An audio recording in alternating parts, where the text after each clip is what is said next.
Channel में आप सभी का स्वागत है। और दोस्तों आज तक बता दूं कि दबंग स्टार खेसारी लाल यादव और पावर स्टार पवन सिंह में हो चुका है जंग।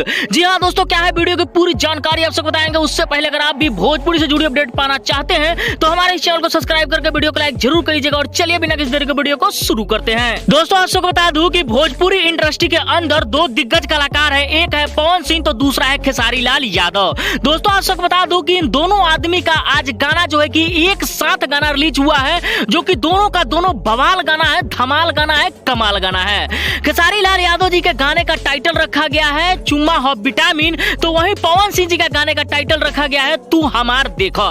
दोनों के दोनों जो है कि कॉमेडी टाइप का गाना बनाया गया है और बहुत ही बवाल सॉन्ग है। पवन सिंह जी के साथ शिल्पी राज गाई है, तो वहीं खेसारी लाल यादव जी के साथ अनुपमा यादव गाई है। बहुत ही बड़े लेवल का गाना है, बहुत बड़े बजट में गाने को बनाया गया है और दोनों का दोनों जो है कि गाना एक से एक गाना है, दोनों के दोनों टक्कर देने लायक गाना है। और ये गाना जो है ना एक भोजपुरी का इतिहास बदलने वाला गाना है और इसी गाने में जो है कि साबित हो जाएगा कि कौन है नंबर 1 और कौन है नंबर 2।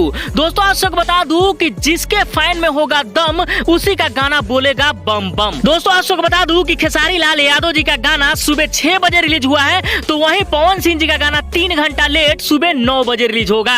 मेरा वीडियो 7 बजे अपलोड हो रहा है, इसलिए मैं आप सबको बता रहा हूं कि सुबह 9 बजे जो है कि पवन सिंह जी का गाना आ रहा है। और दोनों आदमी का गाना सुन करके आप लोग जज करके जरूर बताइएगा हमारे कमेंट बॉक्स में कि किसका गाना कितना रिकॉर्ड बनाएगा और किसका गाना कितना जो है कि बेस्ट है। चलिए मिलते हैं नेक्स्ट वीडियो में न्यू अपडेट के साथ।